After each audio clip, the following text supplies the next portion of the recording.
So we're up to page 178, I believe. Yes, we just did the first two paragraphs, right? 177, we're up to 178. So this is a continuation of the Mamar on Gmul, which is reward, meaning reward and punishment. And we spoke and elaborated upon how the ramifications of choosing what's right and what's good and what's pure is reward, and what's choosing what's wrong and what's evil and what is impure is punishment. Both reward and punishment are played out here in this world and in the next.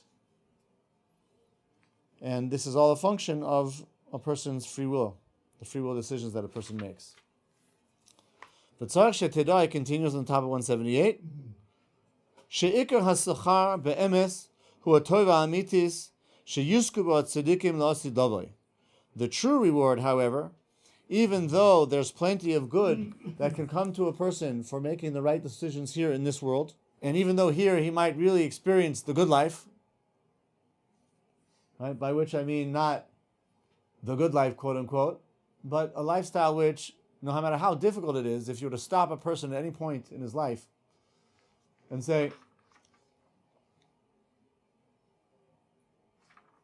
are you enjoying yourself? Are you happy with where you are? The person might stop for a minute and say, you know what? Yeah, I feel good about my life. Right? It might be very difficult. Like we mentioned yesterday, a person who chooses the path of Torah and mitzvot might have all types of difficulties and challenges. Yeah? And if you look at his life might be basically one uphill climb. But if you were to stop him at any point in that uphill climb as he's sweating and exerting himself, yeah, and say, are you satisfied? Do you feel good? He would say, yeah, I would not change this. I wouldn't change this. Another person might look like they had a grand old time, but if you stop them, are you really happy? They would probably say no. Right? So even if a person has a good go of it here, meaning he's content with his life, yeah, he might not have as much money as he'd like. He might not be getting as much of the material pleasures that he'd like, and other things as well. But he's generally having a good run of it. Yeah, he feels like, I have a purpose in life. I feel that my dedication to that purpose is fulfilling. I feel that I'm contributing. Yeah, but ultimately, that is a reward for a person here. But the true reward, he's saying, is in the world to come. And even though there could be great suffering in this world, despite the person having all types of physical comforts and pleasures, ultimately being unhappy inside, feeling a large gaping hole that something's missing in the person's life, might cause the person great suffering, so much so that people often choose to terminate their lives, despite having everything, quote unquote, because there's nothing, there's an empty pit inside that they can't fill, and they lose a purpose for living, so they terminate their lives. But as much as a person's suffering here, that's ultimately not really the true degree of suffering either. That's going to be in the next world, when a person is suffering over the lack of having the good. Where the person there loses the good entirely. Umnam yesh mitzvos shekefi midas adin hatzodekes roi shigimelu ba'olam haba v'gam ba'olam hazeh ba'atzlochas ha'olam hazeh v'tovasav. Let's go back in. This is going to be a long run-on sentence, so let's go back. There are mitzvos which, according to the strict measure of God's judgment, it would be correct and proper for the person to be rewarded in the next world, and also in this world, with all types of rewards and all types of goodness and bounty and blessing. And so too there are transgressions. According to the true attribute of divine judgment, it would be befitting for the person to be punished for them in this world and the world to come. I guess what he's saying is there are mitzvahs that have such magnitude that, according to the true law, according to true justice, the person should get an amazing reward there, an amazing reward here. Or God forbid, certain transgressions which are so severe that a person should get a tremendous degree of corrective punishment there and here as well. V'yesh mitzvos shedin nosen shigimlu ba'olam haba v'lo b'mazeh. There are certain mitzvos whose quality is that their real reward is going to be primarily in the world to come and not in this world. And the same thing for averos. Shedin nosen shi'aneh shalen ba'olam haba v'lo ba'olam hazeh. That he should be primarily punished for them, have to deal with his spiritual cleansing about them in the world to come, and not in this world. And others, where, according to strict judgment, the reward of the mitzvah should be entirely in this world. The person doesn't have any of the residual reward remaining for him in the world to come. And the same thing for the Averos. That the judgment for them should be in this world. And the person should not have to deal with them at all. So there are many different types of mitzvahs. Some mitzvahs should have the reward for good or bad, both here and there. Others should have the reward for good or bad primarily there. Others should have the reward for good or bad primarily here. Okay? Different types of mitzvahs. V'ashofet tzaddik danes akol b'shleimus. The purely righteous judge, which is God, he makes a perfect judgment. Bofen shakol naaseh b'yosher, that everything is done with extreme perfectness. Bli avla klal v'ikar, with no misjudging, with no mistreatment at all. So it's a quite complicated system, and nobody can keep track of it. Who can really know? Except for God. God is fully aware of what a person does and to what extent, and to what extent for any good thing or bad thing that he does, he should receive his retribution here or there, and therefore it becomes this huge, complicated matrix of interwoven considerations about what a person's portion should be here and there, and there's no way that anybody can know. All that we can know is that it's done by God, and it's done with perfect righteousness and judgment, and whatever person's portion is here or there, it's exactly what a person should have. It's exactly commensurate to what a person has made for himself.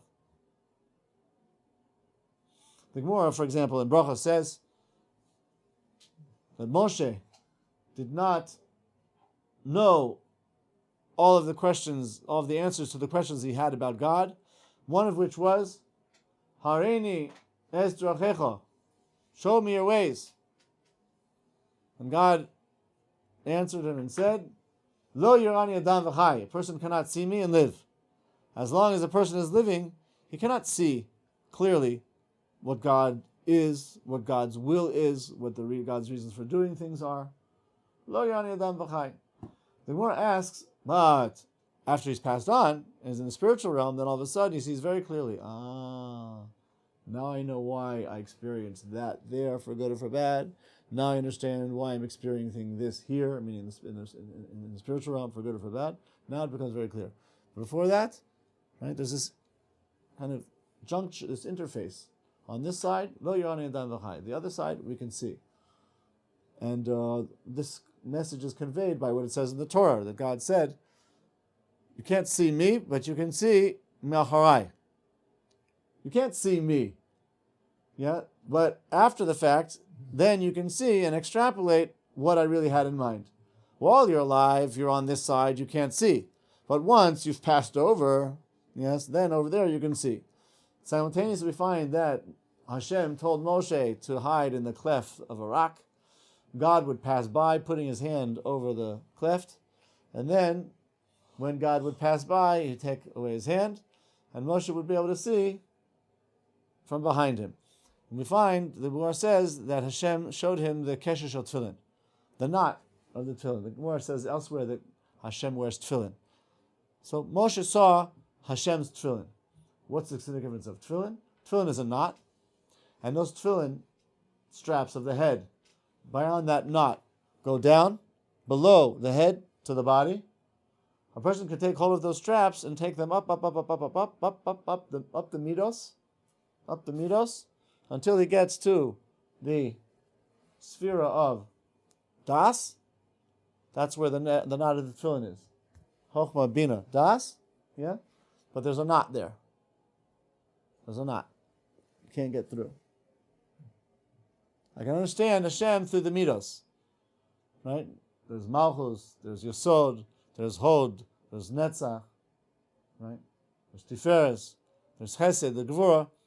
The attributes, the midos, I can see. I can see Hashem's attributes as they reach down into the world and extrapolate about Hashem from the way I see Hashem interacting with the world. But that's on the realm of the midos. But the Chochmah and the Sechel and the Bina of Hashem, which is beyond the knot, that I can't see. That's what Hashem was telling Moshe. I hold you in the cleft of the rock. Yeah, you are in the earth. You are contained within the physical realms of the earth. Therefore, you cannot see my face. Only when I pass by, you can see the knot. That's as far as you can get. From the knot, you can try and extrapolate. You want to see my tchunos, not my midos, but my tchunos. You want to see my chochmah, bin, and das. That's only on the other side. That's on the other side. What the Gemara explains that Moshe wanted to know is, why do righteous people suffer? The Gemara doesn't quite put it that way. The Gemara put it the way the Gemara puts it. Why are there righteous people who proffer, and righteous people who suffer, and wicked people who prosper, and wicked people who suffer? Right? So Moshe is kind of asking Hashem, what's going on here? If righteous people prosper because they're righteous, so I don't get it. Why do some righteous people suffer? And if wicked people suffer because they're wicked, so why do certain wicked people prosper? That's what doesn't make sense. He's not so much asking, why do righteous people suffer? He's asking a more complicated form. Right? We see that they prosper, and if that's because they're righteous, then why do they suffer? And vice versa. So has it nothing to do with reward and punishment? Is there nothing to do with righteous and wicked? What's it all about? So the Gemara gives different explanations. One of the explanations the Gemara gives is that a righteous person who prospers is a tzaddik ben tzaddik. What's a tzaddik ben tzaddik? The son of a tzaddik.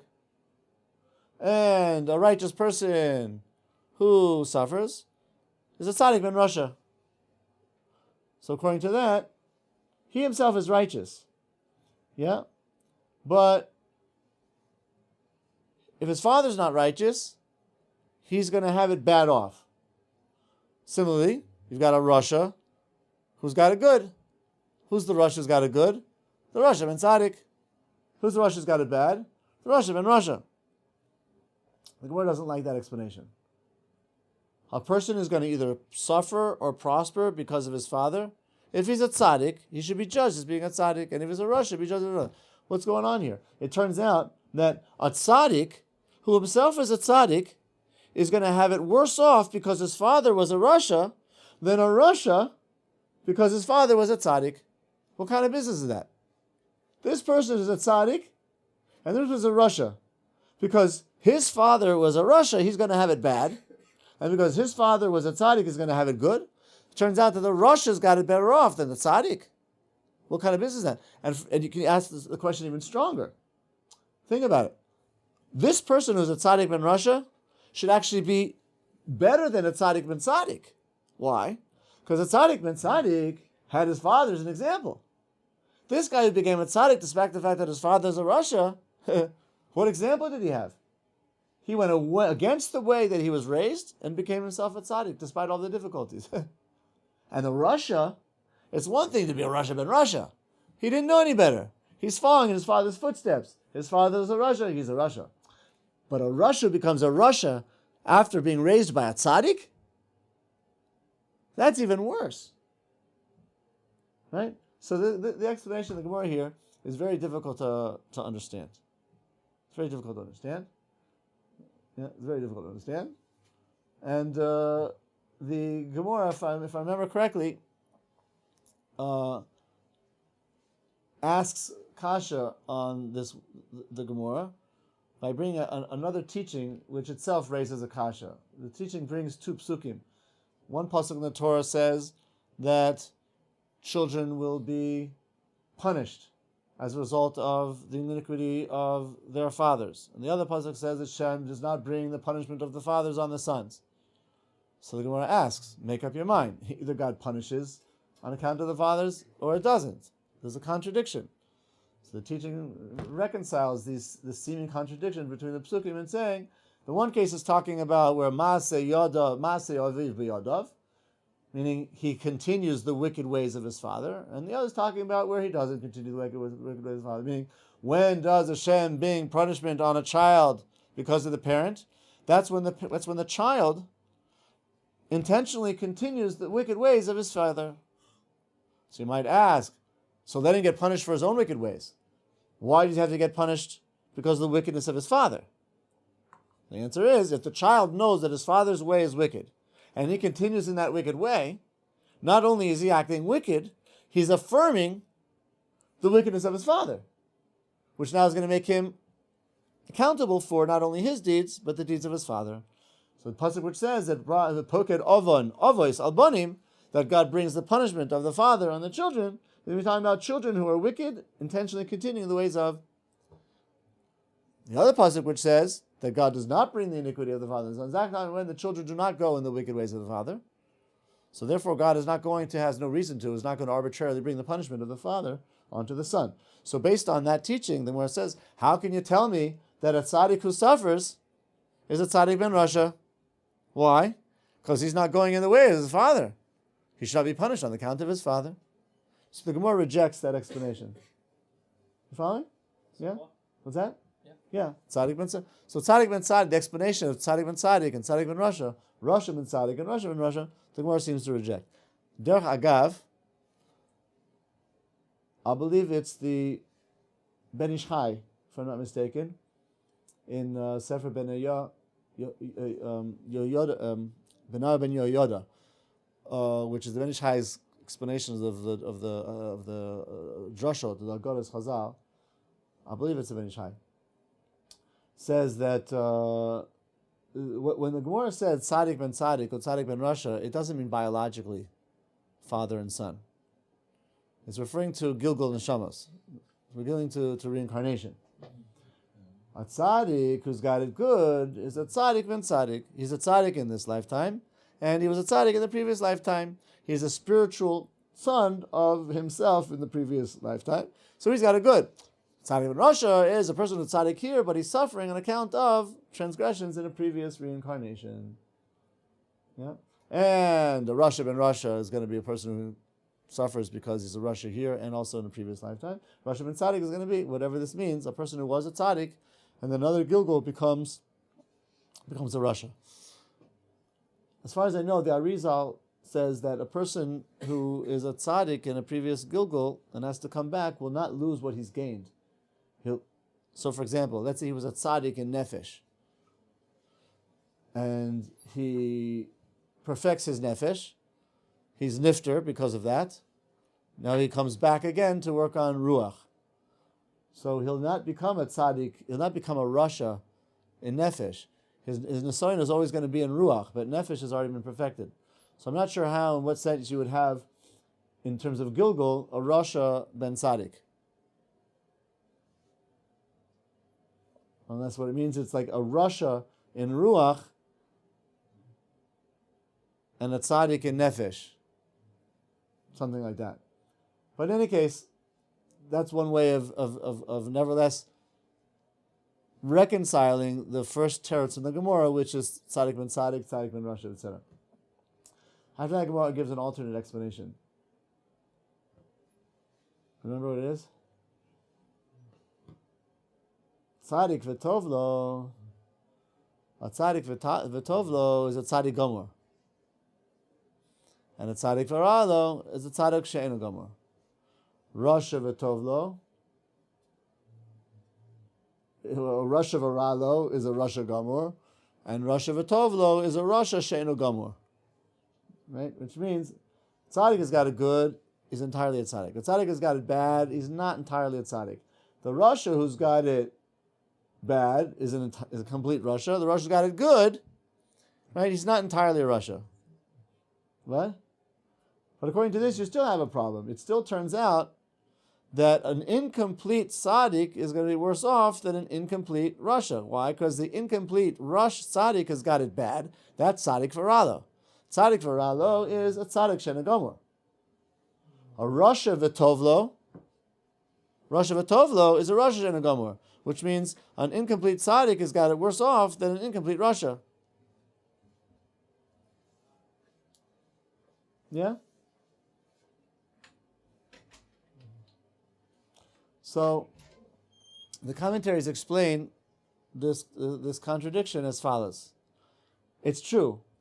In this worldly terms, yeah, a tzaddik she'enu gomur is likely to have it worse off than a Rasha she'enu gomur.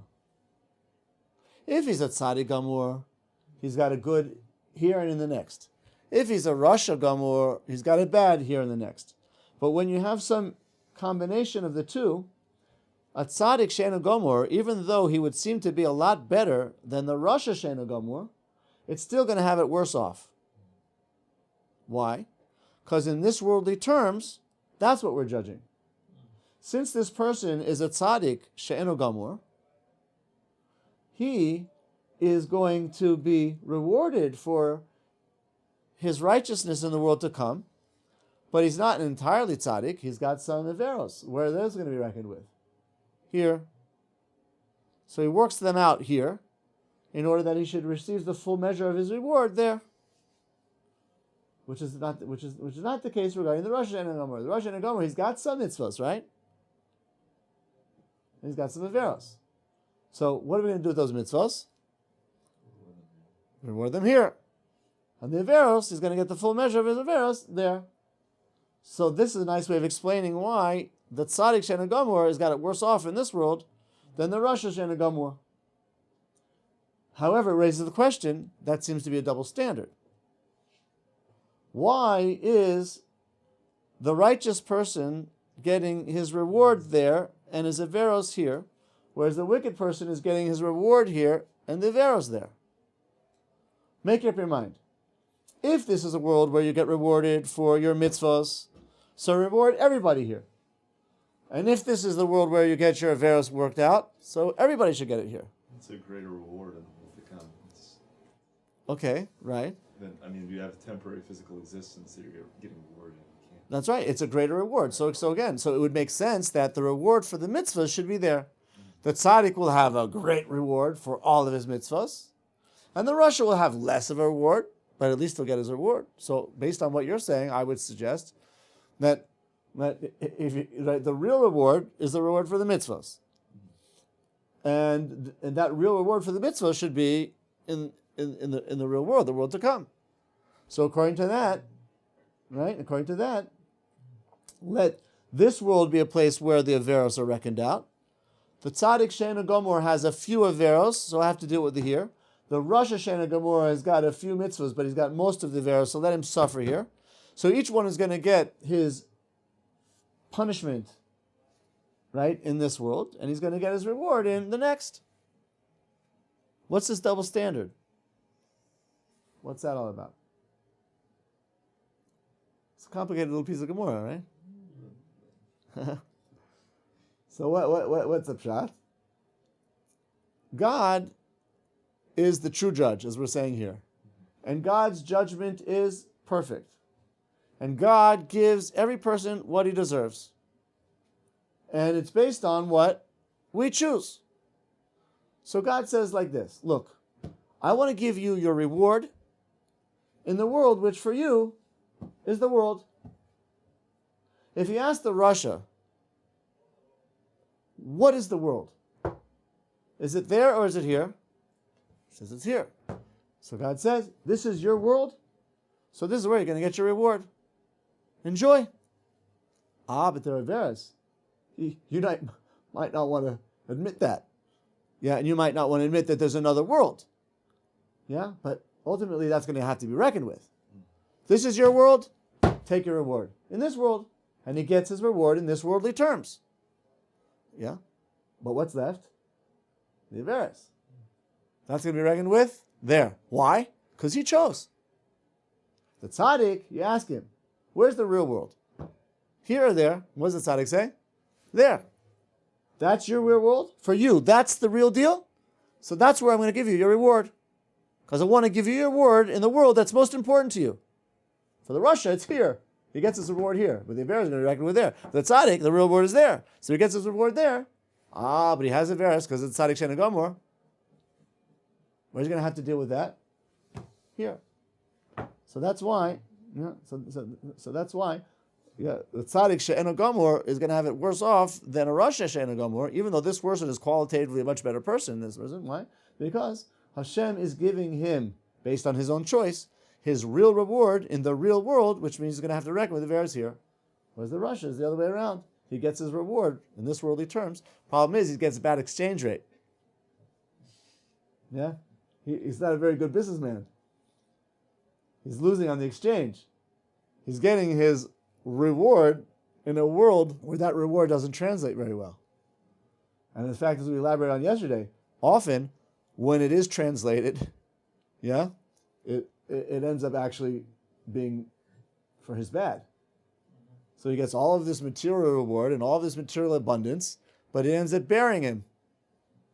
So he ends up getting his reward here, and that reward turns out to be a punishment because it's a bad exchange rate. Oh, so this is what Moshe asked Hashem. Harenias dorecha, show me your ways. I don't understand. Tzadik v'tov lo, v'tzadik v'ralo. Rasha v'tov lo, rasha v'ralo. What's going on there? So one answer is tzadik v'tzadik. The other answer is tzadik she'eino gomor. V'hine. K'moshe gufa nefesh b'yachad. Oisim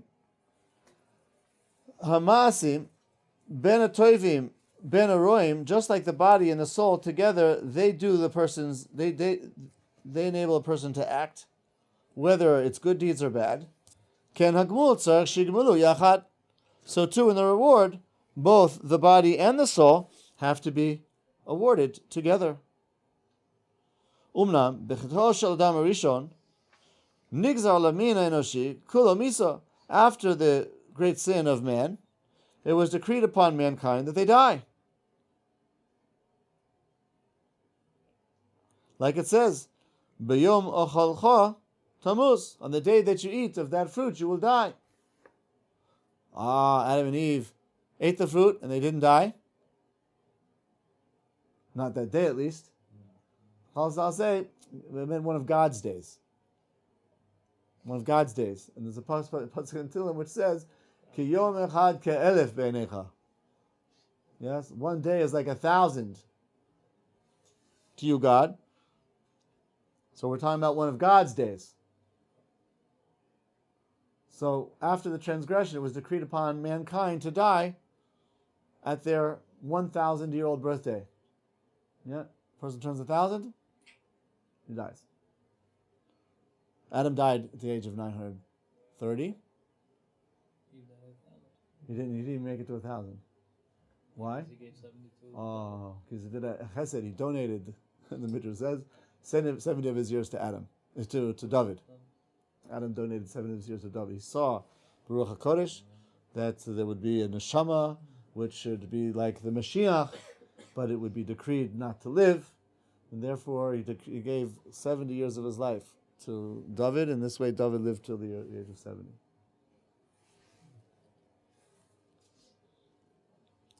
But mankind degenerated since then, 970, 850, 540, 360, 180, for example, until it finally leveled off at 120.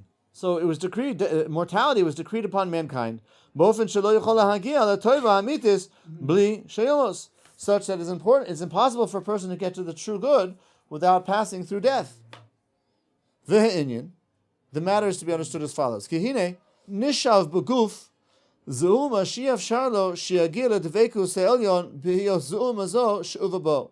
There was absorbed into the body the impurity of the snake, which, while that impurity is present, prevents a person from cleaving to God because of that impurity.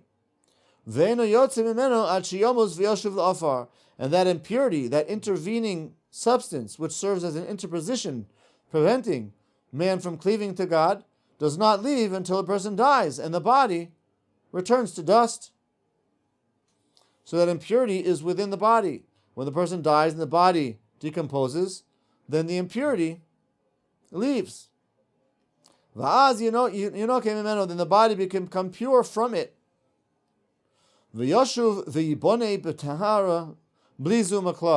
And then that body will come back and be built without any impurity whatsoever. Referring to the Jewish belief in resurrection. Then the soul can return to that body and it will live. Then together they will emanate the light of life forever.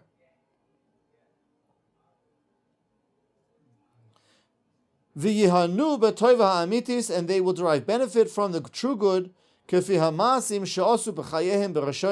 according to the good deeds that they did as a couple during the previous lifetime. And this is the matter behind the belief of resurrection, which is well known among the Jewish people. You remember here that this is clearly according to the Shita of the Mekubalim. Those of us who were learning together recently some of the ideas of Tchias HaMesim, either from the Gemara or the lectures that we gave.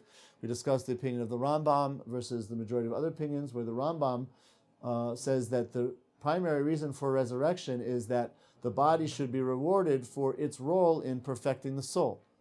But whenever the soul is connected to the body, by definition of by virtue of the fact that the body is physical, it's going to limit the ability of the soul to really receive its true reward. So the period of resurrection is actually temporary, so that the body will receive its reward for contributing to the soul. Like it says, the Kadosh Baruch Hu enu mekapeh schar kol birya. God does not diminish the reward of anything, and therefore the body deserves great reward for propelling the soul towards perfection. However, while that body is being rewarded, of course it has to be alive, so the soul is there. The body-soul combination enables the body to receive its reward, but once the body's reward is fulfilled, and it fills its measure, then the person dies, and the soul will then be liberated back into the soul world to attain its everlasting good reward with God. That will be the true and final Olam Haba, after the Olam Etchia. The other commentaries disagree, and they say no. While the body is a body of this world, it will inhibit the reward of the soul. So they're separated the soul to the soul world, the body to decompose and to be freed of this impurity of the nachash. However, at the time of resurrection, when the soul has been completed and perfected as much as possible in the spiritual realm, the physical body has decomposed and been freed of its impurity in the physical realm, there will be a reunion of soul to body, and that body will not be a this-worldly body. That body will be a spiritual body, more akin to a soul. And that body-soul combination is going to be like a brilliant source of spiritual light. And those bodies won't need to eat, they won't need to drink, they won't need to procreate, they won't be involved in commerce, they won't be involved in any daily activities, mundane activities. Rather, that's going to be, as he says here, the everlasting state. And such a body is not going to impede the soul's reward. On the contrary, without the body, the soul can't receive its full reward, just like without the soul, the body can't receive its full reward. The intention of God's placing souls in bodies is that through free will, people should perfect themselves and live in this world on a much more spiritual plane. So that the union between spiritual and physical, which banishes any dichotomy, any tension, right? Any conflict between body and soul will be resolved. And the true vision and knowledge of God will remain. And that will be the everlasting truth of Olam Haba, Tchias HaMesim, in this world, but in a non-worldly state. Umnam kol hazman shaguf ba'afar holech va'oivet tziroso. As long as the body is in the earth, it is disintegrated, it loses its form, which it existed initially.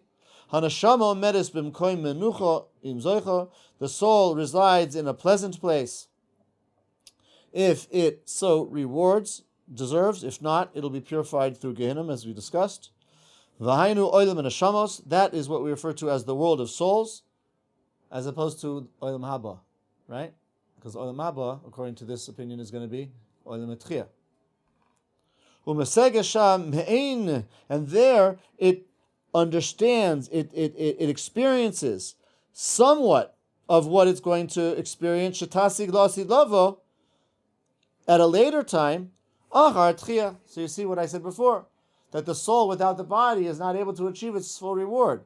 The soul's existence in Gan Eden, which is the Olam and Neshamos, is actually going to be limited. And the full measure of the reward can only be achieved once that soul is replaced back to the body. And everything is going to be according to the deeds that a person did while alive. Okay, let's end here. But this would set up the stage for the next discussion, which is going to be Gan Eden and Gehinnom.